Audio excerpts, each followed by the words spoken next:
There's a couple of summers I recall living on the floor of an abandoned house or abandoned apartment. There were 3 summers before the age of like 14 that I did that. 15, 16 years old. 15 years old, I did my first stint in juvenile hall. About 6 months later, I did another stint at 16. My brother was at my front doorstep, get your shit packed, get in the truck. I jumped in the truck and disappeared. And, that's really where everything in life changed for me.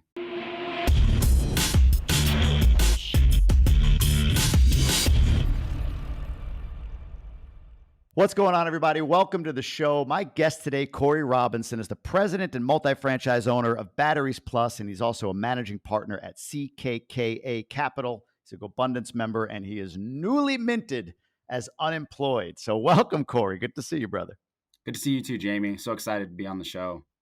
Yeah, it's great to have you. And I want to read this real quick. This is yesterday as we record this on Facebook. Hope you don't mind. 4 years ago, I started this journey to be a better person, to have a better life, and to be free of the shackles of corporate America. Today, that has become a reality. So here is to a goal achieved, a milestone passed, and to waking up today as someone that has finally stopped hedging and has gone all in. It's powerful, man. What did it take for you to go all in? Give me that real quick. What was the decision point? It's funny. I've been talking about it and thinking about it for a really long time. I would say the last 18 months, right? A couple of months after joining Gobundance, right, the thought really got planted in my head. But I would say that the last few months has really been the core driver to that.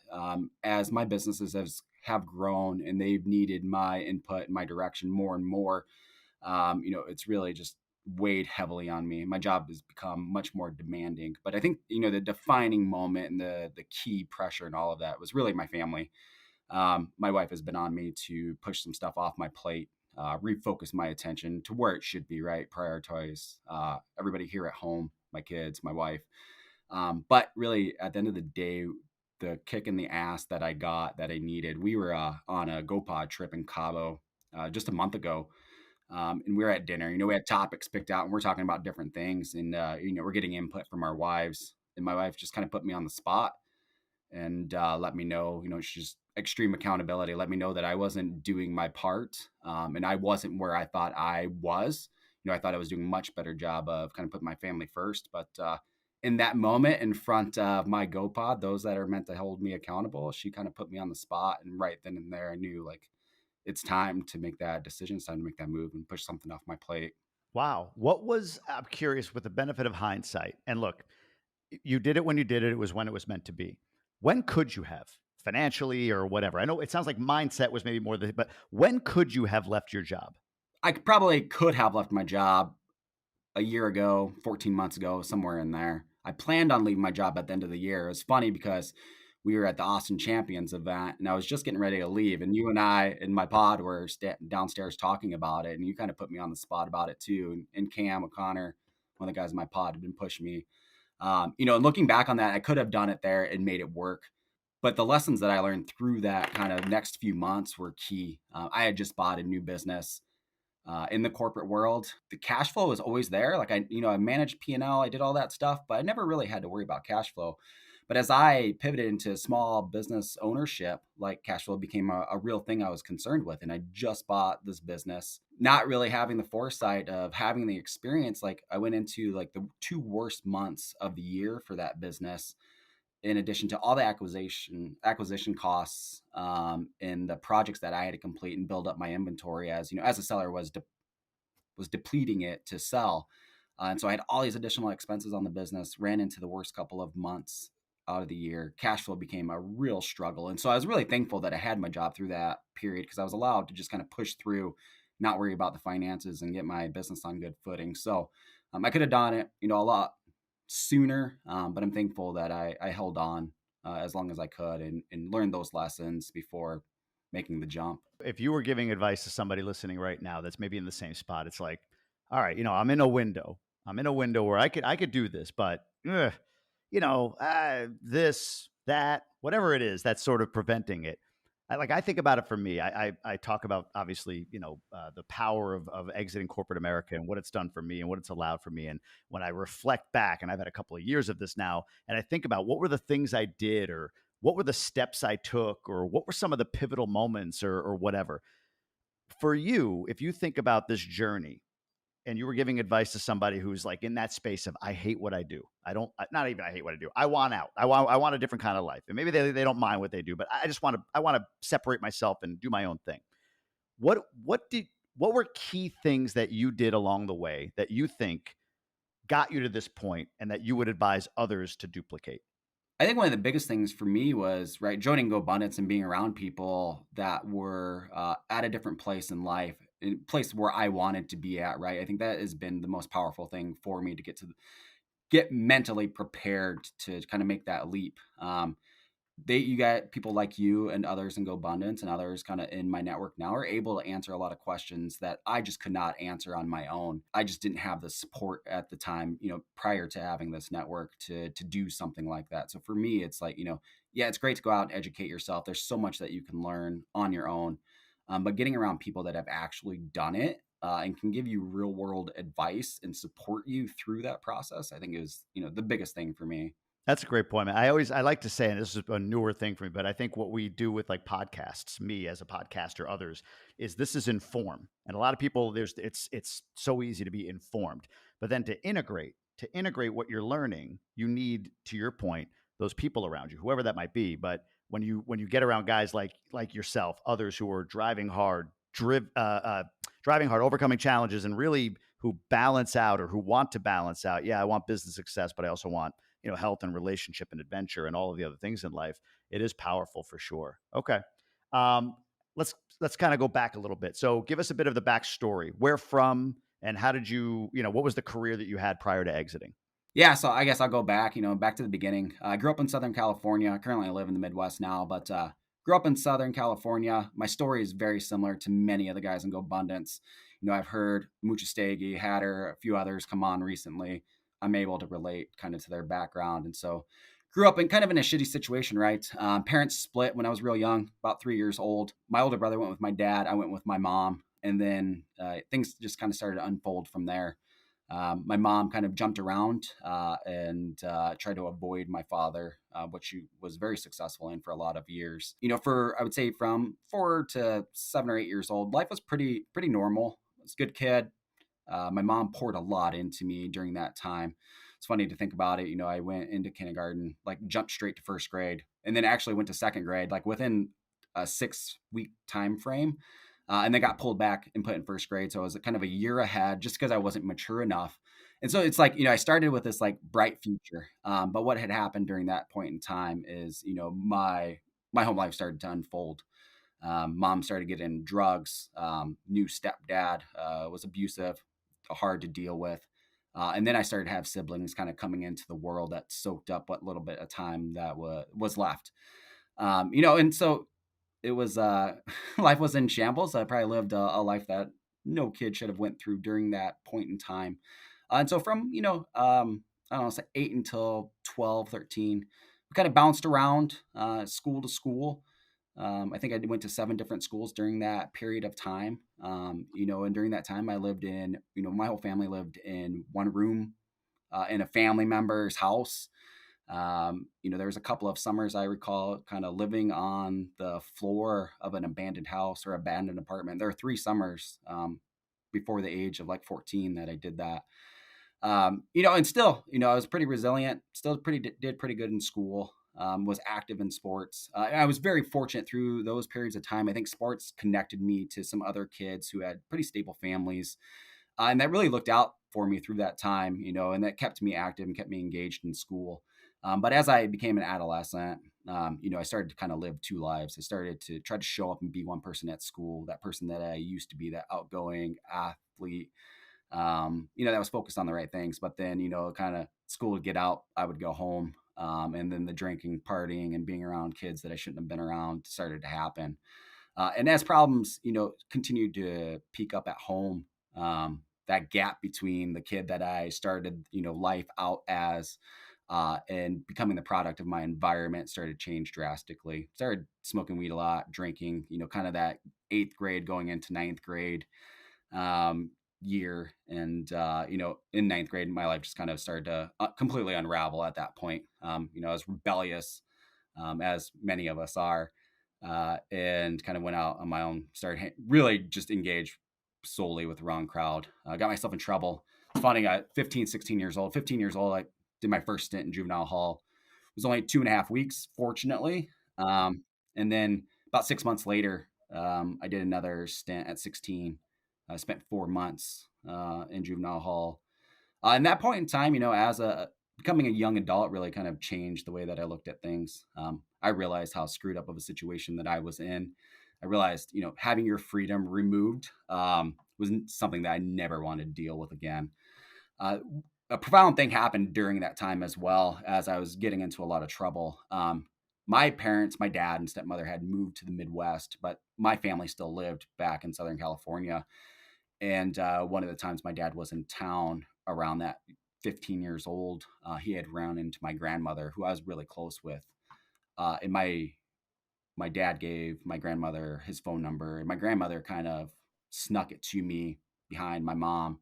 And so I started communicating with my dad for the first time, in like a dozen years, and started to have a relationship there as I was getting in all this trouble, but that time in juvenile hall, I realized like, man, like this isn't the life for me. Like there has to be more. And I know that if I stay kind of in this environment, that this is what it's going to be. Real quick, I wanna cut in on this, if you could, on your dad. So what was that when you started talking to him, and I wanna get back to some of the stuff on juvenile hall. There's a lot here. But what was the interaction with your dad? Was any of that, a part of what maybe scared you straight or snapped you straight? Like, I'm curious what that relationship became, and was he a positive figure in your life? He did turn into a positive figure. I think there was a lot of resentment at first, until, I started to understand and believe the story behind his situation. At that point in time, I was a little bit naive. I wanted to believe that my mother was doing what was in my best interest, and she kind of made my dad out to be a villain. But after, I mean, on his part, I guess he was very resourceful and relentless about getting in touch with me and reaching out to me and trying to build that relationship. And over time, it just chipped away at this wall that I had built up, and chipped away at the idea of this character that I had built in my head. And so I would say initially, it was probably a negative. There's a lot of resentment, but over time, it started to become a positive um, situation. But I wouldn't say that his influence, up until the point in time where I actually moved to the Midwest, really had a lot of bearing over me. I was kind of an out of control kid. I still hate authority to this day. Probably why I'm an entrepreneur now. So during that point in time, I don't really feel like his influence over me was positive or negative. I think it was just more relationship building, and eventually became very positive. What landed you in juvenile hall both times specifically? Yeah. So the first time, we were at a party, kind of in an apartment complex, and a fight broke out, a big fight, with two different kind of cliques in school. And there's a few more of us than them. And they actually kind of like barricaded into the apartment. And we ended up, doors got kicked in, windows got broken out while they were in there. They were assaulted through that. Fortunately, I wasn't one of the main actors, but definitely guilty by association part of it. That's why I'd never been in trouble prior to that. So only spent 2.5 weeks. The second time was actually just kind of wrong place, wrong time. We were at another party. Me and three other friends went back to this girl's house that one of my buddies was dating.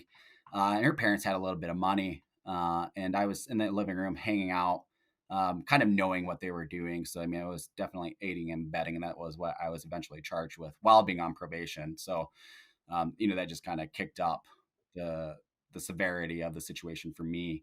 But they ended up stealing a bunch of jewelry and stuff from this girl's parents, and that's what landed me in juvie for 4 months.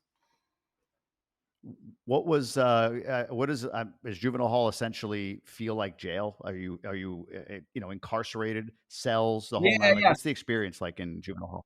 yeah. It's exactly like being in prison. I would say in being, in Southern California, in the late '90s, gangs are rampant. Most of the people that are in places like that, right, are gangbangers, and that's what all it was full of. So it was definitely much like prison. You were on lockdown.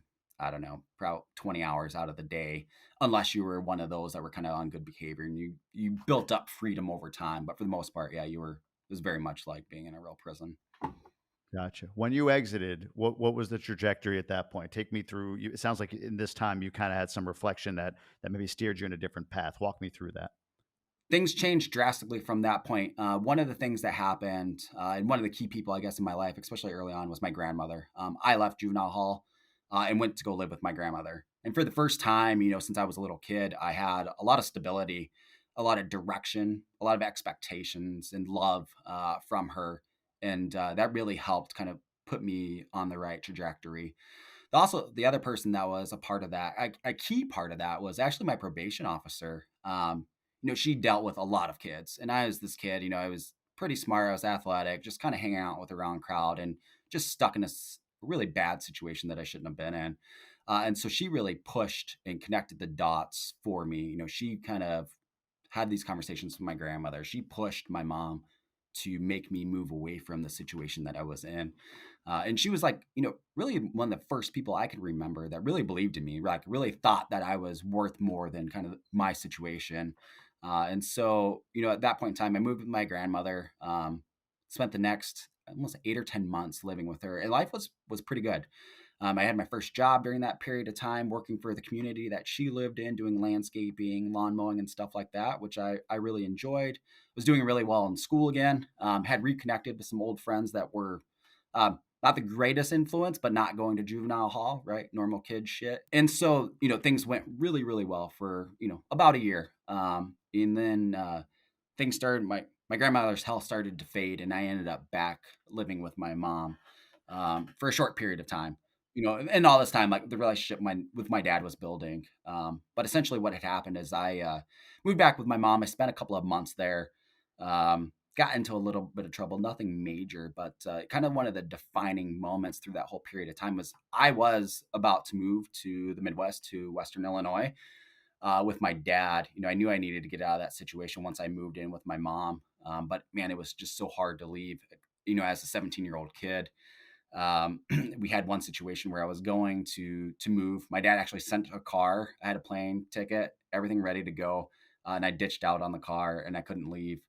And about a month later, everything kind of changed. I was at a buddy's house up the road, skateboarding home of all things, high as a kite. But I got pulled over by a police officer who knew who I was, and kind of harassed me just because I was a punk kid. And fortunately, let me go. And I went home and I called my dad, and I was just like, "All right, you know, I need to get out of here. Like I see where I'm going." And fortunately for my dad, he had the foresight to not go through the same, situation all over again. He's like, I can't delay. Like this has to happen now. And luckily for me, my older stepbrother, was a truck driver, and he was actually in LA at the time. My dad called him up and said, "Hey, you need to go pick up Corey, and it needs to happen now." And so, that was like 8 o'clock at night.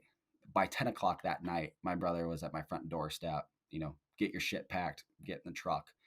And at that point in time, still high, have a small bag of stuff, throw my shit in. I jumped in the truck and disappeared. And, that's really where everything in life changed for me. How did mom find out? She kind of knew, like she knew my brother was coming. She knew that I needed to get out. And so, I mean, she wasn't trying to trap me or keep me there. Luckily for me, like she knew that I think she knew that I deserved more. And yeah, she didn't put up much of a fight at that point in time. She did early on. But once we got to this point in time, I think she knew what my path was, and fortunately cared enough to just let me go. Is mom still around? Mom's still alive. Mom is not in my life at all. I was going to ask that. And dad, is he still alive? And is he still in your Yeah. life? Yeah. Yeah. Very much so. Wow. He's actually partnered with me Yeah, on some of my real estate. So yeah, we talk daily. Yeah. Big that's part of my life. amazing. That's what from your childhood. When you think about your childhood and being a father now, what about your childhood has made you a really good father? For me, all I really wanted and needed was structure and security and stability, and somebody to be there and believe in me. And I think, the moment that my daughter was born, like, from 17 to 22 when my daughter was born, life was much different than the first, 17 years of my life. But when my daughter was born, like, I was a much better person, stable, good kid, in a healthy relationship. But when my daughter was born, that's kind of everything changed for me, right? I knew that, like, what I needed to do was opposite of what I received. And so for me, like, just that drive to make sure that I provided stability and security for them was important, to make sure that I was always there. And I was always the one kind of filling up their cup is very important to me, and is, served me well from the time they're almost grown now. But from the time that they were born until now, I would say that that really hasn't changed. Like, I've just always wanted to be present, always wanted to be there, and always wanted to know that somebody had their back and somebody believed in them. How has your childhood, or can you recall moments in your being a father? How has your childhood hindered you as a father, or gave you, some bad dad moments? Can you relate them to your childhood in some way? Yeah, I think it's, the temper early on when the kids were young was a hard thing to deal with. There's a lot of pent up trauma that I hadn't processed at an early age, right? I mean, my daughter was born, I was 22. So I hadn't learned how to cope with all these pent up emotions. I just tried to bury them and suppress them as much as I could. And so I definitely had a lot of impatience, and definitely just didn't understand all the ramifications of the decisions that I made at that point in time, like I would now, or I do now. And so I would say, anger, not being as understanding, not always talking through things with them and giving them the kind of the background and the why when they're younger is one of those things that I really beat myself up over, because I try hard to do it now. Like, I make them part of the process. I want them to have a say, and I want them to understand why we make the decisions we make. And early on, that was just those just weren't tools that I had in my toolkit. Yeah. Did your kids at all follow your path in any way, shape, or form? Did you see it happening at any point as they were growing? No, no, I would say, I'm very lucky. I have two older grown stepsons now, great kids. My daughter, never been in an ounce of trouble, sweet kid. My 14-year-old, outgoing, rambunctious 14-year-old, never been in neither of them have any been, no real trouble, right? I mean, they've had a detention or two, gotten a fight, here and there. But I would say it's just normal kid Sure. stuff. There's something to this, man. I've been deep diving this topic of masculinity today. The guys like Jordan Peterson and others that you hear talk about this, and the father figure, the male energy, the masculine energy. I feel like we've gone through this shift from, I don't know, a stoic, I don't know, you didn't have your dad around, but like sort of the 80s, 90s dad was sort of the stoic, strong, you don't cry, right? Like maybe a little bit too machismo based, right? And then we kind of flipped over to it's okay to cry. And I agree with that. I think it's healthy to show emotion. I think vulnerability is strength and so on. But for some reason, a lot of that came with villainization of masculinity, meaning, if you are not, I don't know, almost feminine, then you are toxically masculine. It was sort of the thing. And I feel like right now, we're in this movement and there's reason for voices like Jordan Peterson, like Andrew Tate. There's reasons these voices are popping up. People vilify Andrew Tate like, oh my God, I can't believe it. It's like, I absolutely can believe that he is a loud, boisterous voice filling a void for a lot of men, a lot of young men out there that the pushback is it's toxic. But if you listen to the base of what he's talking about, it's, I feel like, showing up with the dichotomy of your upbringing versus your kids' upbringing. There's one variable that's there now for your kids that wasn't there for you growing up. That's a strong father. That's a masculine man, strong father who was there to bring that energy. It's not two moms. It's a dad, a dad, and that energy that you bring. That I don't know, that sense of discipline. Even early on, maybe the temper. Yeah, you could do better, but I think there's something to that I don't know, balance of fear and admiration that a father brings to kids that, does prevent your upbringing. I don't know if you have any thoughts on that. I'll just leave it for you. If not, I'll ask another question, but I'll leave it there for you if you want to jump in. No, yeah, it's funny. I've been following the movement closely myself because it does resonate with me as well, right? I mean, I follow both Tate and Peterson, and I don't agree, obviously, with everything that they say, but I think you're right. Like, I mean, it's been the struggle, right? Going through adversity is important and what makes you strong, and I think that's part of being masculine. And I think the problem that we face now, and we all, it's a topic of conversation amongst all of us that are successful in life. Like, it's like, how do you build that into your kids? And so I think, the dynamic has definitely changed, and it's gone from, okay, we are fortunately, we have had these past experiences that have built us into these hard charging men. But it's like, how do you carry that on? Because that's really what you want your child to be. But you don't want to be like your father and be stoic and, just bury and suppress your feelings. You want to move past that. You want to give them everything, all the tools you have in your toolkit now. I want you to be strong, and I want you to provide and protect your family. And I want you to be responsible and have integrity. But I also want you to be open and be vulnerable and not shy away from things because you feel like you have to be a man, and that's what men do. So it's just this weird, balance, I think, that we're many of us are trying to work through, but unfortunately not enough men are thinking about it in those terms for themselves and for, their offspring, because, it's just it's a different world. Well, classic example of this, and I'll just last point on this topic, and again, I'll let you weigh in if you have a thought on it. But my wife and I had a date the other night. We have two boys, 8 and 5. They're both young, two boys. And my wife said something about, I don't know how the topic came up, but she said something, and it was, just conversational about, like, man, the pressure, she's like, I'm worried about the pressure on their shoulders because they're boys to, like, charge forward and dominate and take the world and da da da da. And I said, I'll be honest with you. I think that's just not even, I think I said, I'm like, listen, that's just being a guy. Like, I think that's, part of what masculinity is we have an innate desire and we embrace and welcome the pressure on our shoulders to go out and provide and create and, whatever, dominate or charge forward, whatever the phrase might be. And that's where I think absent absent my voice in that conversation, right? And it's nothing against a single mother household. There are amazing moms out there. Your grandmother's an example of that. But absent my voice in that moment, you could see that, there might be I don't know, a hidden vilification of their innate desire, if they have it, to charge and take the hill as being in some way toxic without using the word, right?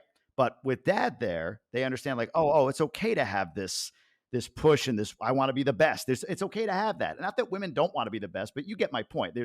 Forget the genders. There's energy, and men have masculine energy more than they have feminine energy, and the reverse is true as well. But I think we do cross over in certain aspects from time to time with our energy, not our. We won't get into gender, but the that voice in that moment was for me to represent, like, no, these are boys, they are men, they're going to be men, and it's okay for them to act like men, as a little bit macho, a little bit of a push, a little bit of that edge, that chip. It's healthy, it's normal, it's natural, which just can't be understood by a woman. Just like I'm sure in many ways for your daughter, there's things that you can't understand about what your daughter is going through or whatever that your wife can, because she represents that energy. So again, if you want to dive in on that, go for it. If not, I'll move on to the next question. Yeah, I think that, man, there's societal pressure, right, for us to conform and act a certain way. And the reality of it is, especially as a young boy and coming as a young man, I think to hamper that, is to impede them becoming men. And I think that as a society, we're continuing to do that, whether it's purposeful or intentional or not. I think we're putting a lid on, a lot of these young men, because we want them to fit into this box, right? And that box is what, this group and entrepreneurs kind of push against. And I push my kids to go out and chase whatever it is that they want. Like, why can't you have it? If so and so can have it, why can't you? Like, I'm dealing with that. My 14-year-old now. My 14-year-old's a really good basketball player. He's kind of coming up through things. And people don't understand. Like, it's like, hey, man, you need to focus. You need to drive hard. You need to be uber competitive on the court and when you're in practice. And when he was young, that came out in different ways. He'd lash out, he'd push people over, but he was just so aggressive and so competitive. And it's like everybody wants to put a lid on that. And all the coaches are like, hey, we can't teach that. What we need to learn how to do is teach them how to control it, right? And the coaches loved it. Everybody else hated it. And even as a parent, it was embarrassing because it's like, damn, my kid just pushed the kid into the bench, or my kid's on the court getting into a fight. But it's like, over the last few years, it's been like, okay, dude, let's work through how to control that. And I think that's the job. That's something that I won't say mom can do, but that's something that a man brings to that situation. It's like, okay, you have all this energy going in all these different directions. Let me come in and teach you how to control it and how to use it to get what you want. Um, and it's just a different perspective when it's coming from a father type figure. Yeah, no doubt. It's like they say, you have to have the capacity for danger to be dangerous, but at the same time, learn how to harness it. That's what martial arts are. So I love that, man. Thanks for that conversation. I really, again, I've been like jamming on this lately. So, hey, everyone, thanks for listening. I hope you're getting tremendous value. I want to make sure that with this information, you have a way in which you can integrate it into your life. Best way to do that is being a member of any of our Gobundance communities. Just go to gobundance.com, submit your application. No matter your net worth, we've got the community for you. Back to the show. Let's get into career. So 22 years old, you're a father at this point, and you obviously just exited a career, and we'll talk about what you're doing now. But let's get into what was the career? What did you do? How long did you do it? Was it the same career the whole way? Same company? Like what? Give us kind of the backstory on job that you just exited. Real quickly, I'll lead up to that. So, from a professional perspective, right, I started out, I live in a big industrial area. So, there's a lot of manufacturing, but like old world manufacturing, as you thought, like very well paid, provides a real good quality of life for those that are in these roles. Uh, the shitty part about it is like you work a lot, you work swing shifts, you do all these kind of crazy hours to provide for your family. But at the end of the day, it is a good place to start. And so for me, that's where I really started. You kind of tier up through the different factories in the area. So you start kind of at the lower paying ones and work into the larger ones. And that's, at 20 years old, that's kind of where I started my journey. I was making 45, 50 grand 20 years ago as a young kid. That was enough to provide stability for my household that I had never had. So for me at that point, like life was really great. But over time, like, man, I just get tired of doing the same thing every day. And so then I'd switch jobs and move into a better manufacturing role and switch jobs and switch jobs and switch jobs until like I was at the peak of the area. Making, my last manufacturing job, I was, six figures plus, but man, I was working all the time. And it's just a shitty work life balance. And so there's a lot of things that kind of happened through that. But one of the key moments that happened, I got divorced in my late 20s, kind of hit rock bottom, lost my job, the job that I really enjoyed, lost my job, thought I was going to lose my kids, thought I was in kind of lost everything for a moment. Ended up living in my buddy's basement and on my parents' couch the times that I had my kids. And kind of through that whole situation, getting divorced, losing my job, structure changing with my family, I that was kind of a defining moment for me where things kind of changed. Where like, okay, I need to do something more with my life. And so, fortunately, I was able to bounce back, found another manufacturing role, kind of more in leadership. But knowing like, hey, in the back of my head, it's time to drive forward. And then, through that whole episode of my life, I had the drive. I kind of had the idea of where I wanted to go. Fortunately, at that point in time, my wife now walked into my life. Really provided the accountability I needed in my life for the first time ever. She is hard charging, no frills, very high expectations, but we'll be right there by your side through all of it. And that was really what I needed. I was very lucky to have her walk in my life at that point in time. So kind of my drive mixed with her accountability and her stability kind of turned into this really being able to go after more in life. And so I went back to school. I quit the job making big bucks that I had, took a lesser paying job, but that offered more time off. Went back to school, at 28 years old, finished my bachelor's, um, got a job in occupational safety and risk management, kind of at a engineer specialist level. And then during that point in time, when I was still in grad school, so finished my master's for occupational safety and health, and then really kind of started on this journey during that point in time, in my early 30s, of this kind of self improvement, right? So I started reading more and started paying attention to more. That mixed with my drive in grad school really propelled me to go really quickly from engineer level type role to an executive type role. So over the next couple of years in my early 30s, I moved from manager to senior manager to associate director to director, and eventually, kind of where I just ended my career today, at senior director, kind of in charge of the risk management, occupational safety for an entire organization. I think it's the seventh largest company, private company in the country. And so that's kind of where, I landed was, through like 8 years, I went from engineer to executive, um, while, towards the end of that, starting to kind of build on the real estate thing. Talk about the real estate real quick. What were you building in real estate? What kind of what asset class are you in? Were you in? Are you in now? All of that. Right now, so I started out, it's a funny story how that all started too. I had a really good buddy who is my key partner now, kind of pushing me a few years, like 5 years ago, trying to get me to get into real estate. He was doing some flips, he was buying some single families, but I didn't really want any part of it. Like I was really pretty content at that point in time. I was making really good money, life was really good. My quality of life and our expenditures started to grow, and so it's like, I don't want to divert cash flow to buying any assets. But then, he just kept chipping away and chipping away and chipping away at me. And eventually, planted that seed in my head. It's like, oh man, no matter what I do, like I can get to the highest levels in organization, and I'm never going to get the life that I'm looking for. And one of the defining moments through that whole path, and what really finally kicked off my investing journey, was I got married in 2019 in Puerto Rico. And we had this beautiful, huge villa on the beach, two of them, next, one more next to the other. All of our family, our friends were there. And I remember thinking, during that time period, it's like, this is the only time in my entire life that I'm going to experience this. Everybody I care about was there. It was a carefree situation. And I remember, just having the foresight to reflect on all that and think, shit, this is never going to happen again. So I better suck it all in. Um, but then at that point in time, like also my dad was talking about retiring, and he had done some real estate investing in it. And talking to him, he was like, I'm going to retire and take some of that money and invest in real estate. And he had some ventures that went sideways, and it's like, man, I don't know. You're in your 60s. I don't know, if I trust you going and investing with somebody else. And so that was really like those two things mixed just kind of set me in motion. So I came home from that, partnered up with my dad and another buddy, and we just found some shithole to buy. So we went and bought some crappy single family, fixed it up, rented it out, did a couple of more of those, tried to flip one or two, had bad luck flipping. And so we just kind of stuck to the long term hold.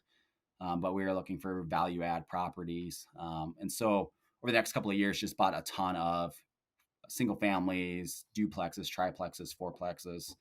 And I got to the point where I was at like 30, 40 units when I joined Gobundance, but I was getting to the point where it was a lot to manage, and I just needed some more guidance. And I needed a lot of help in that area, because I kind of got to the point where I started to outgrow everybody. And, it felt like I was going to cap at like that 30, 40 units, and I was going to be stuck just kind of managing my job and managing these apartments. And at that point in time, is where kind of everything really changed. 2 years ago, it's funny, not a lot of people probably know the story. I don't even know if you remember the story, but for those people that are in GoBundance that don't know, Jamie used to do some recruiting for GoBundance early on. And I filled out the application after about hearing about GoBundance, and you were the first person to reach out to me. And at that point in time, 2 years ago, it's still 10 grand was a lot of money. And I wanted, at that point I was like full, like I need to dump every dollar into buying real estate. But he called, our first conversation went really well, but I was like, I need to talk to my wife. 10,000 is a lot. And then 3 weeks later, this week, 2 years ago, you reached back out to me. And it was just like, I had frustrated, shitty day. And you called me and was like, man, you really need this. Like, this is the perfect fit for you. This is what you need. And I was just like, fuck it, and jumped on board. And since then, my life has exploded, right? And so since then, going back to the story, like, I had my biggest property was like 4 units. After joining GoBundance, my portfolio exploded. I still have a bunch of ones and twos and threes and fours. But now I'm in single families and multifamily. But I have, a 38 unit, 18 unit, 6 units. So I just started to go a lot bigger. That portfolio over the last 2 years has swelled to about 140, with a mixture of properties, all locally for the most part. But that's where, I am today. And we have actually, we tried third party property management and a few different things through all that time. But what we finally did, about a year ago, was set up our own property management company. And we have a great person running that for us. And we've really kind of pulled back and just gave her the reins and let her go to work. And so that's allowed us to kind of focus on other adventures. Wow, man. No, I don't remember. I don't remember that because it was a while ago. But it sounds like I had good timing. That's good. It's good to know. I had good timing when I called you. So, what you said you bought a business? Is do you own more than the property management business right now? Yeah, yeah. So I own about to own a lot more. So through the whole path, there's I would say over the last year, right, there was kind of a pivot. Real estate came hard to come by to make any money on.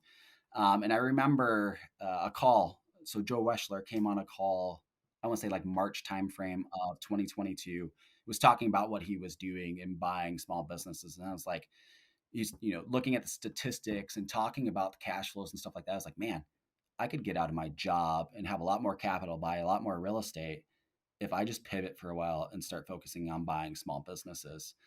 And so that like he planted that seed. And so I started to read and learn through the next couple of months. And then Brian Beers, another Gobundance member, had a call and he was talking about franchises. And it's like, man, this shit's just starting to really make sense. So I created, after that call, I created like a set of criteria as like, this is what I want to go after. Um, and so with that criteria, I searched for a few months and landed upon Batteries Plus franchise that was for sale locally.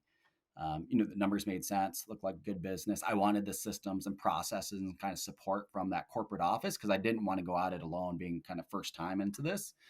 And so last summer, I put in an offer. I put in a couple of different offers, a couple of different businesses, but I put in an offer on this Batteries Plus business. And so I bought 4 stores, but it was a 4 or 5 month process. So last November of 2022, I closed on 4 stores in the Batteries Plus business. Um, and then kind of fast forward to just to today, I closed 2 other stores that were close in communities around me. So I have 6 stores right now. And then we have 4 more stores in the Northeast Dallas market under contract that we're going to close in the coming weeks. And then we also have an HVAC business. So the HVAC business was really where I wanted to go originally.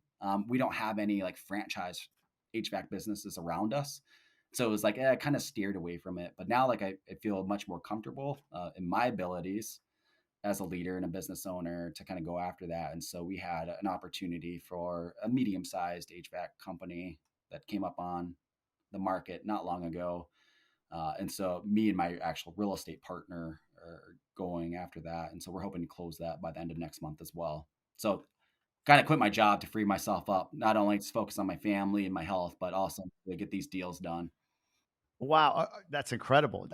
You have partners on the Batteries Plus, or is it just you and your wife? I do have a small minority partner. They're not active. They did just provide some capital, and a little bit of support. But yeah, for the most part, I mean, that's like Okay. 80 some percent And what about process. structure? Do you have somebody running these, or are you the guy running them day to day? Yeah, so it's funny. Now I'm kind of jumping in and playing general manager. I do have a general manager, but through this process, he has a lot of great strengths and has done a really good job running the business. But there's just some processes that need to be optimized, and maybe some accountability that needs to be driven through the organization. And so I'm kind of jumping in and providing that oversight, just to kind of get us on the right path. Spend the next couple of months putting processes in place that way I can step back and just kind of let the team manage those and I can have better oversight of what's going on. Very interesting. Well, congrats to you. It's incredible. I want to make sure we get to the Go Abundance questions. We can go for another hour here. I'm just fascinated by all that you've done. It's so inspiring, honestly, like to hear all that you've done. Now you're going to be at 10 Batteries Plus stores, plus an HVAC company, 140 units, and the ability to turn that cash flow into double, triple that unit count. Like you're hitting your hockey stick, and it's really, really cool to see, man. So kudos to you. But let's get to these questions before I don't have time for them. So let's go with first. In which of the 6 GoBundance pillars, which are horizontal income, extreme accountability, bucket list adventure, age defying health, boy, authentic relationships, and genuine contribution? I got them. In which of those 6 are you currently crushing it, would you say? I feel like right now, today, adventures, right? We have done a lot of traveling over the last 18 months. Just we probably have traveled more personally in the last 18 months than I did the first, 38 years of my life. And so really in the last 7 or 8 months, right? So last December, I was in Austin at the Champions event. And then we took our entire family to Puerto Rico over Christmas. And then we were in Africa for a couple of weeks, just my wife and I, for her 40th birthday. And then we were in Cabo on a Go Pod trip. I was in Charleston, kind of in between there, hanging out with some Go Bros. Like, yeah, I feel like we've been all over the place recently. And it's just been such an amazing adventure over the last year or so. That's awesome. You deserve it, man. You deserve it. All right, let's flip it around. At which Gobundance pillar could you use more support or accountability? I think the health pillar, right, is really where I'm kind of pivoting to focus now that I have more free time. I've always been really good about working out, but my diet has just sucked. As I had kids and got busy, whatever I could grab to eat has really just ended up in my stomach. And now, with more free time, well, one of the things I told myself that I was going to focus in on was my health, and it is, become a huge priority of mine. So, but it's just one of those areas where I need the kick in the ass on occasion. Yeah, it's funny. I went through and I learned a lot on this. I did the carnivore diet for 30 plus days. I'm still kind of on it, but I've modified it a bit. So all animal products, meat, fish, eggs, animal products, right? Like nothing else, no carbs, no vegetables, no nothing. I love meat, so it's like not that hard. But I've always similarly, I've always like tried to eliminate things like on the fringe, like get rid of sugar or not eat bread and it just never worked. I would always eat more of whatever I was trying to get rid of. When I focused in on like one, like I'm only going to eat this, it just made it easier to say no to everything else. And all the stuff I wanted happened. I didn't eat sugar. I didn't eat processed foods. I lost weight. I gained muscle. I had more energy, right? All that stuff. So, whatever it is, whether it's, only vegetables or only meat or meat products or whatever, my suggestion, my learning was trying to eliminate a few things is way harder than eliminate everything but one thing or two things, right? So, I don't know. Because diet's always been my issue too. I love cake. Love cake. So, my free advice, if it helps at all. Yeah, no, less is more. Yeah, I've kind of done that with alcohol recently. Like just, I went through a streak of drinking way too much. It's like, all right, let's just cut it off. One, to make sure that I can, but two, like I, just felt like as I continue to grow, like it's just becomes a crutch or a dependency, and so it's like I probably need to do something similar with my diet to just streamline it and make it easier to stick to. Yeah. All right. Where in your life are you potentially flirting with disaster? Yeah, it's always a tough one. I don't think at this very moment that there is anything that I'm flirting with disaster on. I would say, a month ago, not even really realizing it, the relationship area was an area where I was struggling desperately. And I should have known better. Like I do check in with my wife. I do try to make sure things are on the right path. Um, but I think what had happened during that period in time, like I had started to push off work and focus on family. Um, but there's just so much going on. All the kids are so busy, like, and so I took that as like, hey, I'm dumping this time and effort into my family. But really all I'm doing is dumping this time and effort into my kids and kind of leaving my wife out of that. And she gave me the stark reminder that she was still there and that she was important and that I wasn't doing my part to be her partner. I hope that has drastically changed recently. But it was a good, it was a good awakening for me and a good reminder. It's so funny. My wife will absolutely point out my shortcomings to me, and it's frustrating in the moment. But I've said to her, it's like I'll be honest with you, and I think this sounds similar. Like if I become the version of me that you seem to want me to be, I'd actually be pretty happy with me.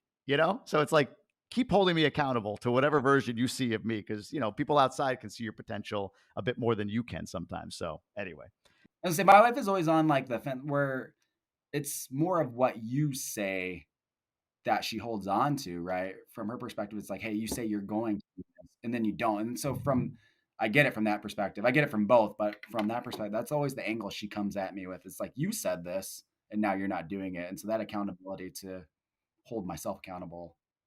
Yeah, I don't know. It's just a unique situation to be in.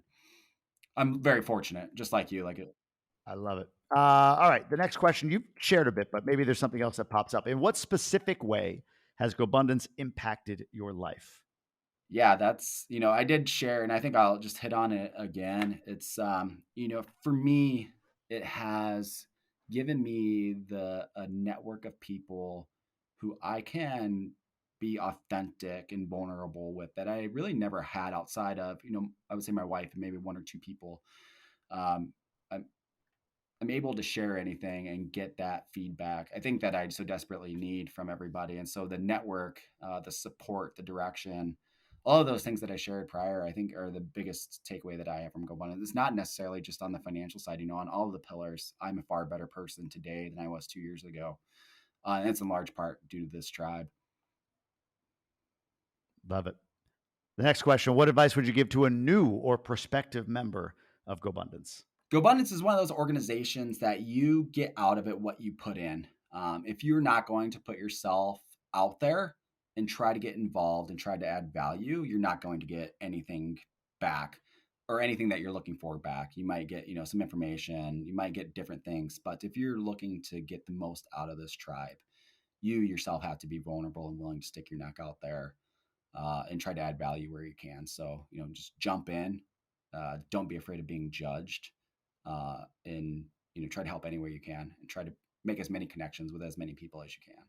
It's great advice. Not going to do anything for you, right? You have to go out and do it. So, all right. Final question from the GoBundance card game. This is the Jack of Diamonds, which is actually the card of a new entrepreneur. Actually, I'm kidding. I have no idea.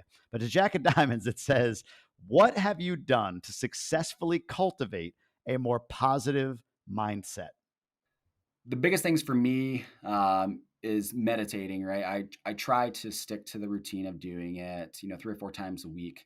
And for me, that, I can wake up in the worst headspace, but in that time frame, like I'm able to just kind of relax, disconnect for a moment, stop worrying about everything that's going on in my life. And I find that just puts me in a much better place and gets me off to a much better start in my day. I love it. Meditation is big, man. I'm a big proponent of getting silent for sure. So, Corey, man, this is incredible. I always, whenever I start before we start recording and say, we might only go 30 minutes, I always lie. So, my apologies for that. But wow, what a story. I mean, I'm telling you, I'm humbled to be here with you. And I mean that. I truly do. I'm humbled to hear your story in full. I don't think I've got, maybe I have it. I forgot the whole story like that before. And I'm absolutely humbled to be around a guy who has done an incredible thing and building what you built, buying all these businesses, leaving your job, focusing on the wife and the family and everything, having kids young and overcoming what you've overcome in your life. Wow. Where can people learn more about you? Is there a social media handle or LinkedIn account or anything like that, or a website? I don't even know about you or your business. Where do you want to direct people? Yeah, so Facebook is probably the place where I'm most active. I know I need to do a much better job on my social media, Instagram, LinkedIn, or the platforms that I use. But outside of that, yeah. Is it at Corey Robinson? What give me like your LinkedIn handle? What's your LinkedIn handle?